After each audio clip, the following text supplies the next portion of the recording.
এই ইস্টবেঙ্গলকে যদি ভালো জায়গায় যেতে হয়, এই সব ম্যাচ এখন জিততে হবে এবং মোহনবাগানকে হারাতে হবে, তবেই তো চ্যাম্পিয়ন হবে। হ্যাঁ, খুব ভালো টিমটা নয়। শোনো, 7 গোলে জেতা একটা অন্ধকে রাস্তা পার করে দিয়ে ক্রেডিট নেই, কারণ মোহামেডান টিমটা অন্ধ হয়ে গেছে। কারণ আমার কষ্ট লাগে যে এই টিমে আমি 1 বছর খেলেছিলাম, এই টিম থেকে আমি ভারতবর্ষের জার্সি গায়ে দিয়েছি, আমার কষ্ট লাগে। সেই টিমটা 7 গোল খাচ্ছে, সেটা যারা গোল করছে বা ইস্টবেঙ্গল মোহনবাগান অফিসিয়াল আছে না, তারাও কিন্তু এই কাম্য করে না যে মোহনবাগান মোহামেডান এত পিছিয়ে যায়। মোহামেডানকে ও পয়সা দেয়নি, প্লেয়ারদের সেই কেস দিয়ে ব্যান করে দিয়েছে ফরেনার, তো কি করে হবে মোহনবাগান? তুই বলো, মোহামেডান ম্যাচ জিতে যদি ইস্টবেঙ্গল ভেবে থাকে যে আমি ঘুরে দাঁড়াচ্ছি, তাহলে মুক্তির স্বর্গে বাস করছি। আমি তোমাকে বলছি, এই চ্যাম্পিয়ন ইস্টবেঙ্গলের সবচেয়ে দরকার একটা চ্যাম্পিয়ন হওয়া, কারণ তাহলে কিন্তু এই ইস্টবেঙ্গল টিমটা পরের বছর আরো ভালো প্লেয়ার জোগাড় করতে পারে। আর অফিসিয়ালরা ইচ্ছে ভালো টিম আর অস্কারকে কি করে দেবে? উনি তো কাউকে কেয়ারই করেন না, উনি নিজের স্টাফ একটা বাঙালি ছেলেদের রাখে না। হ্যাঁ, ও এই টিম নিয়ে এর চেয়ে ভালো টিম কি করে হবে? আজ আমি তো গত 7-8 বছর ধরে খেলা দেখছি, এই টিমটা অনেক বেটার টিম। সুতরাং আমার মনে হয় গঠনমূলক ইস্টবেঙ্গলে অফিসিয়ালও যারা অফিসিয়াল, আমি ওই যারা স্পন্সর তাদের না, তারাও ভালো করে জানে এই মোহামেডান ম্যাচ জিতে আমার কিছু না, আমাকে আসল ম্যাচ জিততে হবে, তবে চ্যাম্পিয়ন হবে। অলরেডি তুমি 7 পয়েন্ট লস করেছো, মোহনবাগান অলরেডি 5 পয়েন্ট লস করে দিয়েছে, এবার মুম্বাই এগিয়ে গেছে। কিন্তু তারাও চাইবে, তাদের অত তো টেনশন নেই, মোহনবাগান ইস্টবেঙ্গলের যে টেনশন আছে, ওদের তো পাবলিক বেস এত টিম নয়, আমাদের তো পাবলিক বেস টিম। সুতরাং ইস্টবেঙ্গলের, আমি যেটা বলছি আমাদের অফিসিয়ালও স্বীকার করবে যে অলোক ঠিকই বলছি, যে এই ম্যাচ জিতে যদি ভাবে যে আমি ঘুরে দাঁড়িয়েছি, তাহলে মূর্খের স্বর্গে বাস করছি। কিন্তু তোমাকে বলছি, ইন্ডিয়া টিমের কথা আর বলো না, ও মানে আমি শুনে অবাক হয়ে যাচ্ছি যে প্রেস মিট করতে দেয়নি, প্লেয়ারদের মাঠে ঢুকতে দেয়নি। এ তো আমার বছর ইন্ডিয়া খেলেছি আমরা, আমার জীবনে এরকম, তো আমাদের সময় তো পয়সার প্রাচুর্য ছিল না। এখন তো আমি জানি না কি পয়সা দেয়নি না কি দেয়নি বলছে। হ্যাঁ, জানি না। তবে এইটুকু তোমায় বলতে পারি, ফুটবলের দুর্দিন এসে গেছে।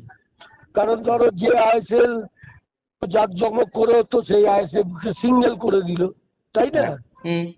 তুমি যখন দেখতেই পাচ্ছ যে একটা আমরা বিপদে পড়বো, তোমার আগে থেকেই তোমার প্রিকশন নেওয়া উচিত ছিল। এই আইএসএল তো ফার্স্ট থেকে, তাও ত্রিপুরা উড়িষ্যা যে টিম ছিল তার 100 ভাগের 10 ভাগ টিম নেই, অর্ধেক টিমই তো টিম করতে পারিনি। একমাত্র মোহনবাগান ইস্টবেঙ্গল একটু ভালো টিম করেছে, জামশেদপুর ঠিক আছে, আর বোম্বে, আর কোনো আস্তে আস্তে তোমার যদি মাঠে লোক না হয়, মাঠে যদি ইয়ে না হয়, কতদিন তুমি ফ্র্যাঞ্চাইজি ওরা পয়সা দেবে? কারণ এটাও থেকেও তো একটা পয়সা ইনকাম আছে, তাই না? একদম তো তাই। সুতরাং ফুটবল নিয়ে যদি এআইএফএল ভাবার আর জায়গা নেই, আমাদের যারা স্পোর্টস মিনিস্টার আছে সেন্ট্রাল, তাদের কিন্তু এই ফুটবল নিয়ে ভাবা উচিত যে আজকে সবচেয়ে কিন্তু তলানিতে নেমে গেছে ফুটবল। তুমি ক্রিকেট বলো, তুমি অ্যাথলেট বলো, সবই কিন্তু আমাদের উন্নতি হয়েছে, একমাত্র ফুটবল আমরা তলানিতে নেমে গেছি। এবং তুমি ধরো না, কলকাতা ফুটবল এরা চাইলে করতে পারে না, কারণ সেই অর্থ সংগতি না হলে, এখন অর্থের ব্যাপারটা তো এসে গেছে। কারণ যে প্লেয়ার, আর সবচেয়ে বড় জিনিস যেটা, যে আইএসএল আই লিগ খেললে তারা সন্তোষ ট্রফি ফেডারেশন কাপ এসব এইগুলো চালু করা উচিত। এগুলো চালু করা উচিত। আমরা আমরা ইন্ডিয়াও খেলতাম, সন্তোষ ট্রফিও খেলতাম। সেই যে দিনগুলো চলে গেছে না, তারপরে সবচেয়ে বড় জিনিস কি ফুটবল বন্ধ হয়ে গেছে। আমরা অনেক দিক দিয়ে হ্যান্ডিক্যাপ হয়ে গেছি, কিন্তু আমি তোমায় বলছি আমরা কেউ কিছু করতে পারবো না যদি গভর্নমেন্ট না এগিয়ে আসি। আমাদের ভারতবর্ষের ফুটবল কারো স্পোর্টস মিনিস্টার করতে পারছে না। কি বলো না, বেগান ইস্ট বেগান যদি একটা স্পোর্টস মিনিস্টার, তাহলে তার কাছে ফুটবলটা কোনো প্রায়োরিটি পড়ে না। একদম কি বলো না, আজকে তুমি ক্রিকেট বলো, আজকে ধরো না হার্দিক পান্ডিয়া ও বোম্বের সমস্ত স্টাফদের 10 লাখ টাকা করে দিয়েছে। আমি তো আজকে দেখলাম যে 10 লাখ টাকা করে দিয়েছি। কি বলো, আজকে সব ক্রিকেটের এত প্রাচুর্য, আর ফুটবল ক্রমশ তলানিতে। তারপরে যারা প্রশাসনে বসে আছে তারা ছাড়বেও না জায়গা, আর তারা উন্নতিও করবে না। তুমি বললে তোমাকে করবে। তাও আমার মনে হয় না, যা অবস্থা যেভাবে চলছে এই অবস্থায় মানসিকতায় কি করা হবে। একটা কলকাতার ছেলে, সে তোমার না ওই কি জানো ও চান্স পেয়েছে, রহিম আলী।